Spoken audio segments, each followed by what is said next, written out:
ნოემბრის აქციების დროს დაკავებული მსახიობის ანდრო ჭიჭინაძის იუმორის ტონის ეცხადაძისა და მათთან ერთად დაკავებული კიდევ 9 პირის პროცესი საქალაქო სასამართლოში თითქმის 8 საათია მიმდინარეობს.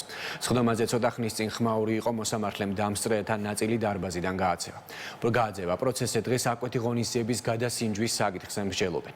არც ერთი დაკავებული წარდგენილ ბრალს არ აღიარებს, მათ გამოძიება ჯგუფურ ძალადობაში მონაწილეობას ედავება.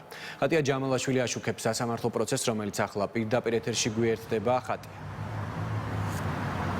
რამდენიმე წუთის წინ განახლდა თბილისის საქალაქო სასამართლოში მსახიობ ანდრო ჭიჭინაძის, იუმორის ტონის ეცხადაძის და მათთან ერთად დაკავებული კიდევ 9 პირის სასამართლო პროცესი. იქ მანამდე მოსამართლის გადაწყვეტილებით დარბაზი დატოვა ყველა დამსწრე პირმა და ამის მიზეზი გახდა დარბაზიდან ნათქვამი რეპლიკები სასამართლოს მისამართით. მოსამართლემ სწორედ ამიტომ გააძევა ისინი სასამართლო დარბაზიდან. ბუნებრივია ამ გადაწყვეტილებას ხმაური და სიტყვიერი დაპირისპირება მოყვა და სწორედ ამ ფონზე გავიდნენ ისინი სასამართლო პროცესიდან. ამ დროისთვის პროცესი განახლდა, თუმცა მხარეები არესტრებიან სასამართლოს ხდომას, მხოლოდ ადვოკატები, ბრალდებულები და პროკურატურა და მოსამართლე. მანამდე პროცესზე ასევე ხმაური გამოიწვია ერთ-ერთი ბრალდებული პირის ჯანუარჩაიას გაძევება, მას სიტყვიერი დაპირისპირება მოუვიდა პროკურორთან, ასევე ამ გადაწყვეტილებაზეც ხმაური იყო სასამართლო დარბაზში. დღევანდელ სასამართლოს ხდომას რაც შეეხება და იქ განვითარებულ მოვლენებს, დღეს პროცესი დაიწყო შუამდგომლობებით დაცვის მხარის მხრიდან, რომელთაც არაერთი აცილება დააყენეს. ერთ-ერთი პირველი აცილება მოსამართლეს შეეხებოდა და დაცვის მხარე ითხოვდა, რომ მოსამართლე უნდა აცილებულიყო პროცესიდან, იქიდან გამომდინარე, რომ მათ ჰქონდათ ინფორმაცია, რომ სულ სხვა მოსამართლეს უნდა განეხილა ეს საქმე გუშინ დღის საღამომდე, თუმცა დღეს გაიგეს მათ, რომ ამ მოსამართლემ აიცილა მოულოდნელად აღნიშნული საქმის განხილვა და სწორედ ამიტომ ისინი ფიქრობენ, რომ ვერ მოასწრებდა ახლა დანიშნული მოსამართლე საქმის 12 ტომის გაცნობას, თუმცა მოსამართლემ ეს შუამდგომლობა არ დააკმაყოფილა, ასევე აცილება ისმოდა პროკურორების მიმართაც, იქიდან გამომდინარე, რომ უცხო ქვეყნის მიერ ერთ-ერთი პროკურორი არის დასანქცირებული. პროცესზე დღეს აკვეთი ღონისძიების გადასინჯვის საკითხი განიხილება, ასევე მტკიცებულებათა დასაშვებობა. დღეს ცნობილი არის, კიდევ ერთხელ გახდა ცნობილი, რომ არც ერთი დაკავებული პირი არ აღიარებს წარდგენილ ბრალს, მათ გამოძიებას სისხლის სამართლის დანაშაულს ედავება. როგორც დაკავებული პირები აცხადებენ, ისინი საერთოდ არ იცნობენ ერთმანეთს და საერთოდ საუბარი ზედმეტი არის იმაზე, რომ ჯგუფურად არის დანაშაული ჩადენილი და ასევე მათი ადვოკატებიც აცხადებენ, რომ ეს აღნიშნული პირები სხვადასხვა დროს არიან დაკავებულები და შეუძლებელია მათ რაიმე ტიპის შემხებლობა ჰქონდეთ ერთმანეთთან.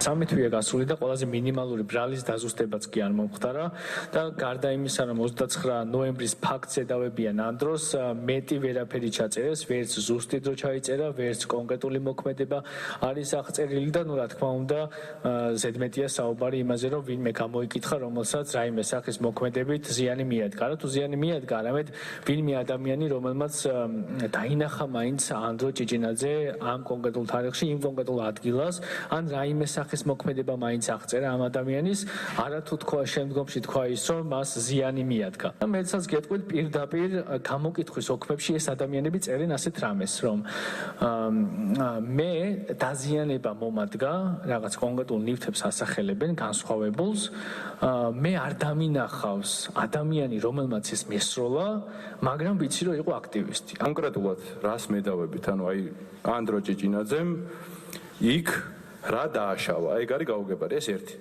ეხა მეორე. ჯგუფურობასო არ ჭირდებაო, ნაცნობობაო და ერთმანეთის ცნობაო. ესეც არ ვიცი, რაღაც ახალი გამოგონება თუ არის, არ ვიცი.